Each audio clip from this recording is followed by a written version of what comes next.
Cha. Welcome back to Politics as Usual. I am your host with the most, Eric Wright, here to bring you the new topics, new subjects, to get a perspective on it. Give it the black perspective and the overall perspective. See where we land on them. Remember, some things we got to talk about in our community to get the conversation going. You know, we're at True Executive Radio, and we're constantly putting out this information in these shows. So keep in contact with us. If you have any show ideas, any topics you want us to tap on, send a message to us, and make sure you like and subscribe to the page.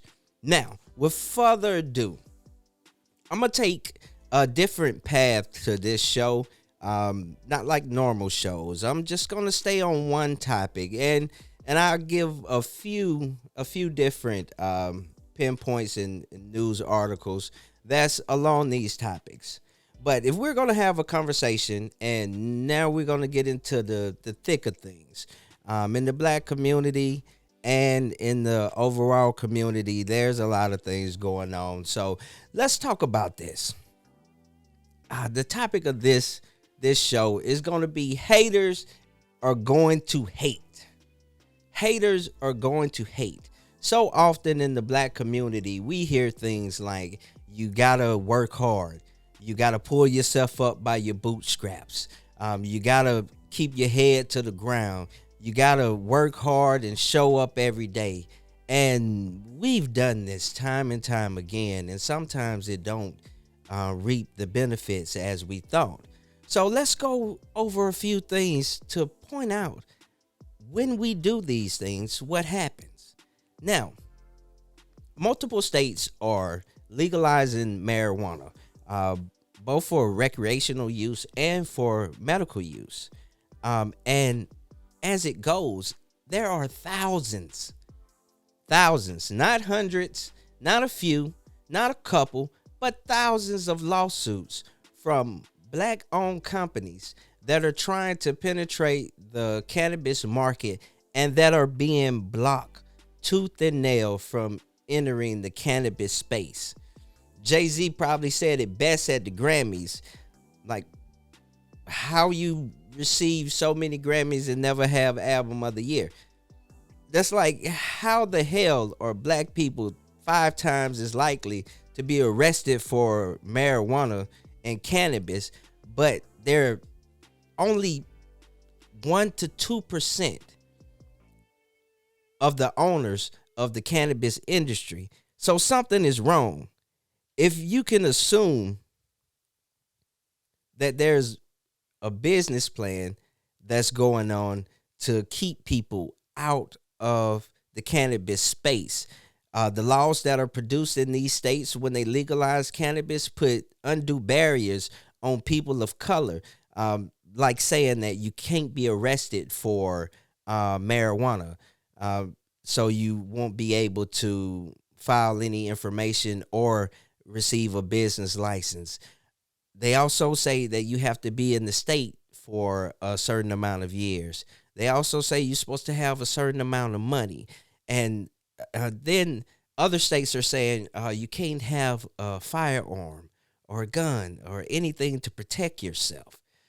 These are the things that we have to deal with as a community, as black people, that we have to sit back and think.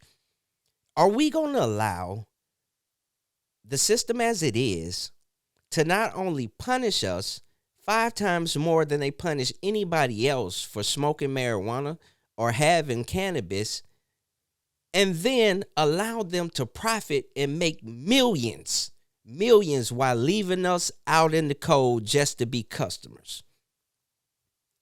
And that is the current cannabis space that's going on. The state of Alabama has legalized marijuana for medical use only in the pill or capsule form. And as of now, there are multiple lawsuits of companies that were denied the chance to get a license and actually left out in the cold when everything that they asked them for, they gave them, but they did not receive a license for that. So they're currently fighting that fight right now to have true representation within this space. But what about when we try to do it right? What about the institutions that see they messed up and try to right the wrongs? Kind of like the USDA. Now, the USDA came out and the Farm Bill came out a few years ago that had a lot of funds that was dedicated to underserved communities, people of black and brown color, and women and veterans. Now, as soon as this came out, there were farmers, white farmers in particular, saying that they are underserved. They feel like that it's discrimination that a certain amount of money is set aside for black and brown people that has been historically discriminated against. And as of now, in the Farm Bill, it actually includes those people.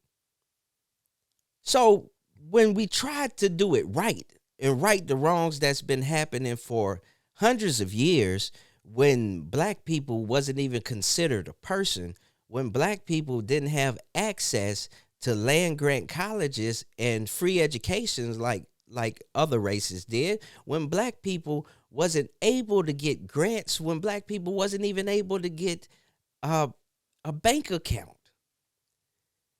Like, this all happened in our history. And up until now, the USDA said we want to fix what we did wrong. And they created this to get more people of color interested in farming, because farmers are getting older, they're dying.